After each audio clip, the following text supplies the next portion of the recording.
Assalamualaikum warahmatullahi wabarakatuh. Alhamdulillahirabbil alamin wabihi nasta'in wa ala umri dunya watin wassalatu wassalamu ala asrafil anbiya'i wal mursalin sayyidina Muhammadin wa ala alihi wa sahbihi ajma'in. Amma ba'du. Pertama-tama marilah kita panjatkan puja dan puji syukur kehadirat Allah Subhanahu wa taala yang telah melimpahkan taufik, rahmat serta hidayahnya kepada kita semua. Salawat dan salam senantiasa kita limpahkan kepada junjungan kita Nabi besar Muhammad sallallahu alaihi wasallam, karena ajarannya kita bisa membawakan mana yang hak dan mana yang batil. Para pendengar yang dirahmati Allah, sebagaimana yang telah kita ketahui bahwa 14 abad yang lalu terjadi sejarah yang sangat besar bagi umat muslim. Apabila kita masih mengaku beriman dan percaya kepada Nabi dan Rasul, kita wajib juga untuk percaya terhadap peristiwa ini. Utamanya adalah umat Islam itu sendiri. Karena pada bulan Rajab itu terjadilah peristiwa besar yang pernah dijalankan oleh Rasulullah SAW pada abad ke abad yang silam, yaitu Isra Mi'raj atas kehendak Allah Subhanahu wa taala. Para pendengar sekalian, Isra Mi'raj terjadi pada periode akhir kenabian di Mekah sebelum Rasulullah hijrah ke Madinah.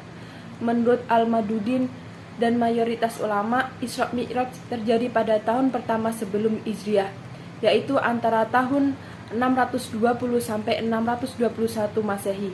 Menurut Al-Alamah Al-Mansurfi, Isra Mi'raj terjadi pada malam 27 Rajab tahun ke-10 kenabian. Isra itu berarti perjalanan di malam hari. Akan tetapi secara syariah, Isra adalah perjalanan malam hari yang dilakukan oleh Rasulullah SAW dari Masjidil Haram di Mekah menuju ke Baitul Maqdis di Palestina, yang penuh mengundang rahasia dan keajaiban. Hal ini telah dijelaskan oleh Allah Subhanahu wa taala dalam Al-Qur'an Al-Isra ayat 1. Min'ul basiru subhanalladzi asra bi'ibadihi lailan minal masjidil haram ila masjidil aqsa alladzi barakna haulahu linuriyatu liyahu minal ayatin innahu wasami'ul basir, yang artinya Maha Suci Tuhan yang telah memperjalankan hambanya yakni Muhammad pada malam hari dari Masjidil Haram sampai Masjidil Aqsa yang kami berkati di sekitarnya, supaya kami perlihatkan tanda-tanda kebesaran kami kepadanya.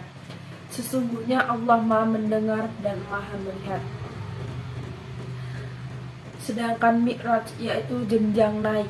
Akan tetapi yang dimaksud ialah naiknya Rasulullah SAW dari Masjidil Aqsa di Baitul Maqdis dengan menempuh angkasa luar, sehingga akhirnya sampai ke suatu tempat yang paling tinggi bernama Sidratul Muntaha, suatu tempat yang tidak mungkin dicapai oleh manusia dengan kemajuan teknologi yang bagaimanapun canggihnya, kecuali oleh Nabi Muhammad SAW. Para pendengar yang dirahmati Allah Subhanahu wa taala, disitulah Rasulullah SAW menerima langsung dari Allah Subhanahu wa taala tentang sholat 5 waktu yang harus dikerjakan olehnya dan seluruh umatnya. Tujuan pokok dari Isra Mi'raj akan Nabi Muhammad SAW ini adalah dalam rangka memberi kekuatan batin bagi Nabi Muhammad SAW terhadap musibah atau cobaan serta siksaan yang datang dari para musuh-musuh Islam sejak sepeninggalan Abu Muthalib dan istrinya tersayangnya Siti Khadijah. Dalam memperjuangkan cita-cita luhur, mengajak seluruh umat manusia untuk beriman kepada Allah Subhanahu wa taala di dalam naungan Islam. Dengan memperhatikan peristiwa-peristiwa di atas, maka di dalam kita memperingati Isra Mi'raj ini, maka terpenting bagi kita untuk mengambil hikmahnya, yaitu kita mempertebal dan memperkuat keimanan serta ketakwaan kepada Allah Subhanahu wa taala dan kepada Nabi Muhammad SAW Di samping itu juga kita harus menjalankan perintah Allah, yaitu sholat 5 waktu. Hadirin sekalian yang berbahagia, itu saja yang bisa saya sampaikan. Apabila ada tutur kata atau bahasa yang kurang berkenan, saya mohon maaf sebesar-besarnya. Ihdinas siratal mustaqim. Wassalamualaikum warahmatullahi wabarakatuh.